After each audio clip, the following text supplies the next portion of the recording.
Hello, everybody, and welcome to another edition of Inside Guns with your host, me, the Yankee Marshal. Today's going to be kind of an abbreviated show because I thought I taped my show last night like I usually do before today. But turns out it didn't record and I didn't check before I went to bed. So got to do something really quick here because there were a couple of things I talked about in that video that I definitely want to talk about today. I've been talking a lot lately about how we have to win over people on the left to be more pro-gun. And I think soon there's going to be some people who don't have any choice because I think we're going to have some Supreme Court victories to make it where it looks to them like they're not going to be able to take their guns away. So they have to maybe work with us instead of against us. And here's the thing I really believe. I don't believe most people are completely anti-gun. I mean, I know there's segments of the population that have been brainwashed by politicians and police departments, etc., that guns are just the root of all evil. But I think most people kind of fall into the FUD category. Guns are okay sometimes in some people's hands, especially when it's like, oh, they're okay in my hand. You know, those kind of people. I think that's where most people, even on the left, fall. Some degree of fuddery. And I've seen a lot of people in the pro-gun community, in the Second Amendment community lately, when I've been saying this stuff, say, I will never have a dialogue with someone on the left. I won't interact with them until the Civil War starts, which I tell those people, well, you're part of the problem, dude. So maybe you should just shut up and sit down if you actually care about gun rights, because you're not a very good role model here. But a lot of people say, well, I try to talk to people on the left, but people don't change. So what's the point? Well, I wanted to kind of give a personal example today of someone who changed greatly.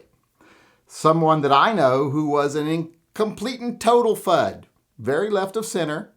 And they came from a background of they and their entire family were in law enforcement and military. So they came very much from that, guns are okay in my hands because I'm a good guy and I'm highly trained, but everybody else, oh, they don't need a gun. Hunting rifle, that's okay, shotgun, but people carrying handguns around, especially not most people, because most people are too stupid to carry a gun around. This person was very hardcore in those opinions. Well, after years of being slowly inducted into the gun community, having more experience with people in the gun community, and I'm not talking just the people on the internet who are usually the worst examples of all of us. Although there are good people on the internet, there are a lot of loud distractions on the internet of the worst type of people. But actually, after having actually gone to the range multiple times, going to gun shops, learning that maybe the things they thought they knew about people aren't true, they slowly started to change their opinions. People's opinions do change. They started thinking, oh, all these people that I thought were just a bunch of redneck assholes, looking for a fight, carrying guns. That's not true. It's family men, family women, mothers, fathers, school teachers, everybody. It's everybody that can benefit from the Second Amendment. And as they started seeing more and more that people they would have never thought of carrying a gun and not being a problem, they started changing their opinions that maybe guns are for more people. They believed in background checks, they believed in all this other stuff, and they believed in felons not being able to get guns.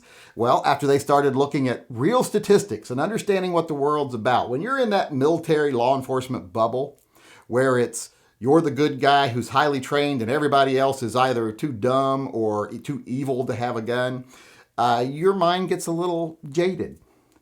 And you start to think you understand the world. They were very much in this situation. But as they started experiencing more people and more situations and seeing that, hey, guns don't really cause that many deaths, period. They don't cause any. And they're not even used in that many deaths when you look at other things that cause death. And they save so many lives a year. Just simple, basic facts. I mean, they were biased, but they weren't stupid. They were able to look at the facts. And even though they sometimes didn't believe the things they were told, when they went out and verified them for themselves, that really started changing their mind. And that's one point I want to make people. Just because you're having a face-to-face with someone and you tell them facts and they don't want to buy it, That doesn't mean that they're not going to go home later and go, I'll prove him wrong. I'll look up the real numbers and blah, blah, blah. And then they see, oh, crap, the actual reality doesn't back up my bias. So it can have an effect long term. I'm not asking people to go out there and immediately turn Dianne Feinstein, into the poster child for concealed carry. That's not going to happen. These changes are gradual. And sometimes all it takes is just you putting the seed in their mind that maybe they don't know the things they think they know. Maybe they're wrong about some things. And gradually change their mind. Like, yeah, okay, I see where this wouldn't make any difference. And that's another thing, like go through all the mass shootings and see, okay, which gun laws would have stopped this and which ones wouldn't have. And you'll find out most of the gun laws they propose would have stopped none of them. So why have them if they're not going to stop any crime? It's just all kinds of little things like that. You can talk to people on the left. And like I said, most of them aren't these die-hard, rabid anti-gun people that a lot of people like to pretend they are. A lot of times they get into a group mentality when they're with a group of other rabid anti-gun people. But those people that show up in the orange shirts, they're the tiny minority. Just like the asshole gun owners are the minority on our side, but they're just loud. So, it's very easy to say, like they're the James Yeagers. It's hard to ignore a James Yeager. Well, unless he's standing behind something of medium height when you won't even see him. Other than that, it's hard to ignore. Even then, you'd still hear the motherfucker because he's loud. But most people, like I say, are just some degree of a FUD. And you just have to gradually change their minds. Like I said, this person believed in background checks. They believed in, felons shouldn't have guns. And then gradually over time, after meeting ex-cons who did something bad when they were 18, 19 years old. Now they're 45 and they have a family they want to defend. And they've never done anything wrong since. Why should they be denied their Second Amendment rights?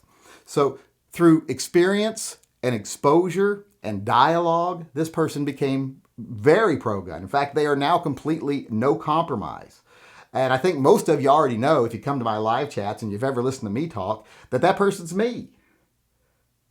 I am probably one of the most no compromise voices on the internet. Back when no gun channels would openly come out and say, I don't believe in background checks, or I don't like the NRA because they're selling our rights, I was saying it because I don't believe in compromise. And the NRA compromised and background checks are a compromise. No one else, hardly anyone else, none of the mainstream people would say it. I was saying it. I'm one of the most no compromise voices on the internet. I don't even have to try to convince people of that. You just have to watch my videos. And there's been an evolution even since I did videos where I've become a little more liberal when it comes to gun laws. Not liberal as in leftist, just liberal as in if they don't do anything, why do we have them? And they're an infringement of the Second Amendment, so why do we have them? So that journey that I took from anti-gun, feeling like I'm trained and I'm responsible and I'm smart enough, to no compromise, it was gradual. And it was because of exposure to the right elements of the pro-gun side of the argument. Not the, from my cold dead hands, that doesn't do anybody any good. Or the, we're going to boogaloo, that doesn't do anybody any good. Having a conversation, a dialogue where you can be very clear up front. I'm not looking to compromise with you on the Second Amendment, but I am looking to seek solutions with you. That can go a long way. And while you're doing that, you can say, look, these are the realities of guns. Maybe this many people die at the end of a gun barrel every year, but most of them are suicides. So let's just try to do something about what causes suicide. And say, well, look, this many people die at the barrel of a gun every year that aren't suicides, but this many people are saved every year by a firearm. It makes little old ladies not be victims. Just talk facts.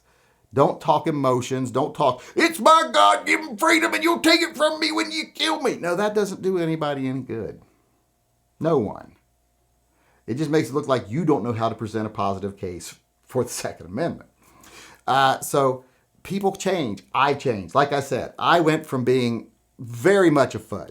I was like the poster boy for fuddery.